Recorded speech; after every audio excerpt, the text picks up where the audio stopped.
দেখ পাইছা টাকাতে আমার এক বন্ধু আইব বুঝছস, বন্ধু আইলে সবকিছু বাড়ায় বাড়ায় কবি। যেমন মনে করি কবি ওর একটা তো হুন্ডা না, ওর 10-12টা হুন্ডা।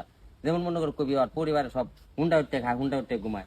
তারপর যেমন জামা কাপড় কথা যদি জিজ্ঞাসা কবি, ওর তো জামা কাপড় অভাব হয় নাকি? ও তো জামা কাপড় মার্কেট গুলশান বনানি ছাড়া তো মার্কেটই করে না।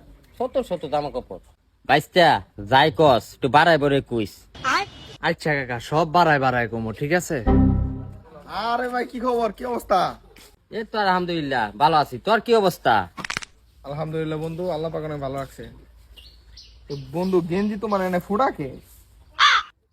ওর গেঞ্জির ভিতরে একটা ফুটা, ওর গেঞ্জির ভিতরে না হইলো 10টা ফুটা, আর পেনটা সেকটা দেখেন পেনের ভিতরে না হইলো 200 ফুটাই হইব।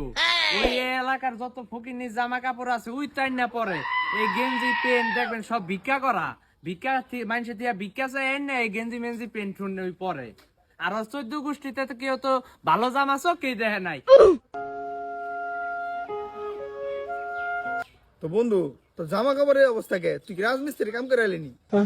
আরে ভাই, ওর জামা কাপড়ের ময়লাকে জানেন, ওই মাত্র রাজমিস্ত্রির কামলা দেয়লো। আর ওই না ওর ফ্যামিলি সবাই বাপ দাদা 14 গোষ্ঠী রাজমিস্ত্রির কামলা দেয়। সারা বাংলাদেশ সুনাম আছে রাজমিস্ত্রির কামলা, বুঝেন নাই? এর লেগে ওর জামা কাপড় এত ময়লা। আচ্ছা বাদ দে, তো দাদার কি অবস্থা রে? ওর দাদার অবস্থা, ওর দাদা 20 বার মরে 10 বার বাঁচে। ওর দাদি তো আল্লাহ 30 দিনই বিধবা হয়। হ্যাঁ? আচ্ছা যাক বাদ দে, এটাও বাদ দে। তুই তোর আব্বার কি অবস্থা? আর ওর বাপ তো একটা দুইটা না, ওর হয়েছে 8-10টা বাপ মিয়া। এই বাজারে খবর লন দেখবেন সবই ওর বাপ। মনে করেন যে ওর 14 গোষ্ঠীতে বাপ দা খালি ভরা। মনে করেন যে মিছিল মিটিং হইলে মানুষের ডাকন লাগে না, ওর বাপ দাই বেড়ে জায়গা মিছিল মিটিং, বুঝছেন ভাই? ওর বাপের অভাবই নাই। Flashback. End of flashback.